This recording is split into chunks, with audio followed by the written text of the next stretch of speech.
Ciao, oggi ho pensato di proporvi una tecnica string art per realizzare un addobbo di Natale. Andremo a utilizzare la tecnica string art però rivisitata, vale a dire che utilizzeremo un filo metallico per fare gli intrecci. Io ho scelto la testa della renna, che secondo me è caratteristica per il Natale, ma può essere anche un soggetto carino da realizzare come quadretto per lasciare in una casa di montagna. Comunque potreste realizzare con la stessa tecnica, che ne so, una stella, un alberello, qualsiasi cosa vi possa piacere, sia a tema Natale che non. Io ho scelto anche di mettere delle lucette e come colore ovviamente ho scelto, come vedete dall'immagine, del grigio come sfondo e dell'oro a risalto, ma ovviamente liberate la vostra fantasia e il vostro gusto su come abbinare i vostri colori. Iniziamo. Allora, quindi dicevamo, ho preso questo compensato multistrato da 8 mm in pioppo, li tagliano a misura in qualsiasi negozio di bricolo, vedete, io l'ho fatto tagliare 25 x 35 perché andrò poi a posizionare questa testa di renna che ho stampato da internet, quindi considerate il classico foglio da stampante A4, l'ho tagliato, vedete, rimane abbastanza centrato e ho fatto questo piccolo foro con il trapano per far passare poi il filo delle lucette.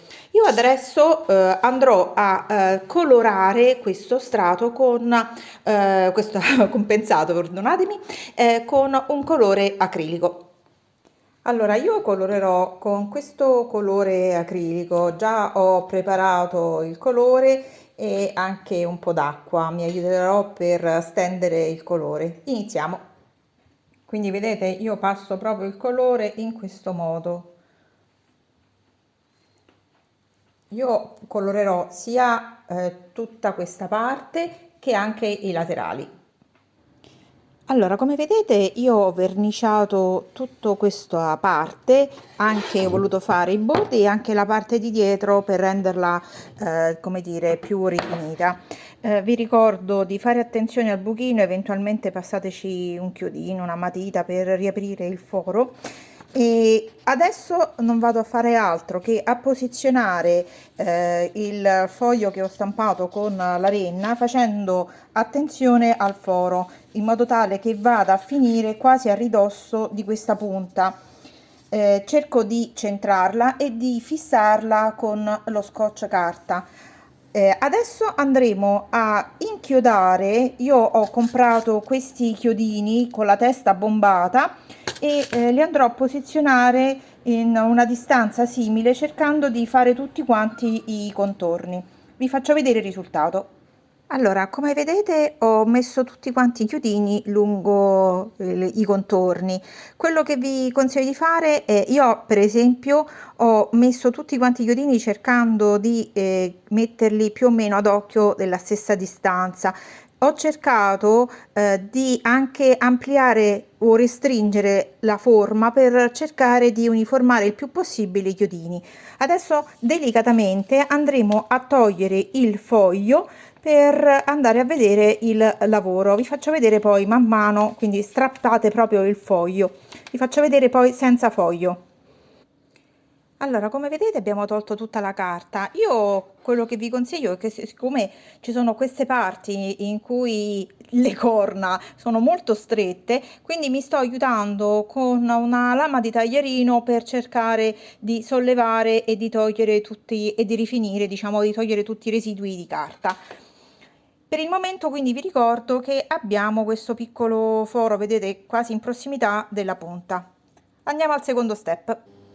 Allora, già così a me piace molto. Comunque, ho pensato di utilizzare questo filo metallico, è un filo di metallo ricoperto d'oro e l'ho comprato io da Tiger, ma penso che si trovi ovunque. È un filo molto sottile, vedete? E incomincio a fare un primo nodo qui e ad intrecciare i fili. Vi faccio vedere qualche passaggio. Allora, ho iniziato arrotolando diciamo, la parte iniziale del filo a questo chiodino, sono andata a quello superiore e continuo ad intrecciare i fili, quindi vado su e giù e continuiamo. Allora, quindi vedete, io praticamente ho annodato qui, dicevo, e quindi ruoto il filo intorno a questo e ritorno giù e man mano faccio lo stesso, quindi sto continuando ad intrecciare. Qui vedete, continuo e ogni tanto anche faccio i profili. Ovviamente il filo considerate che lo potete fare come mettere come volete. Io ho deciso di farlo intanto così. Allora, io vi voglio far vedere meglio, non so se riuscite a capire il meccanismo del passaggio che io faccio. Praticamente io il filo lo attorciglio qui intorno 2 volte, in questo modo, guardate, guardate che qui intanto si intreccia il filo.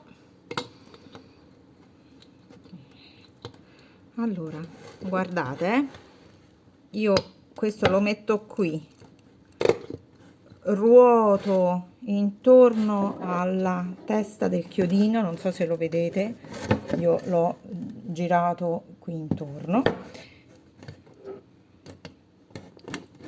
schiaccio con l'aiuto delle mani, mando giù e tiro e continuo quello successivo sopra.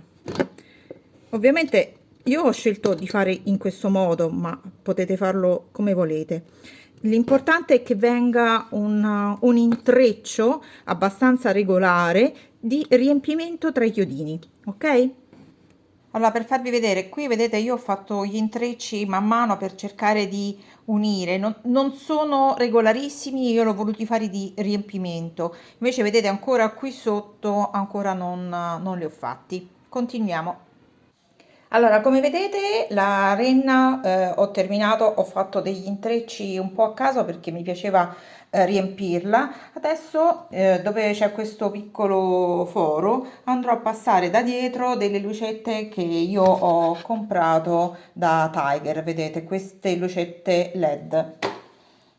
Allora, adesso vedete, sto infilando le lucette facendole passare in questo piccolo foro e tiro man mano delicatamente tutte le lucette e le intreccerò intorno alla renna per renderla luminosa. Vi faccio vedere. Vedete, ho intrecciato anche i fili come diciamo delle lucette, come ho fatto anche gli altri fili. Li ho portati, quindi ho fatto prima l'intreccio qui su e giù, poi sono andata da questa parte, ho intrecciato un po' a caso. Fate attenzione a non concentrarvi troppo, ma a cercare di capire quant'è la lunghezza del filo che trovate, di conseguenza anche quanto distribuirlo. Io adesso vi faccio vedere com'è acceso. Ecco, vedete l'effetto? A me piace molto e vi faccio vedere anche a luci spente l'effetto. Eccolo qui, vedete? A luci spente questo è l'effetto. Spero vi sia piaciuto e alla prossima!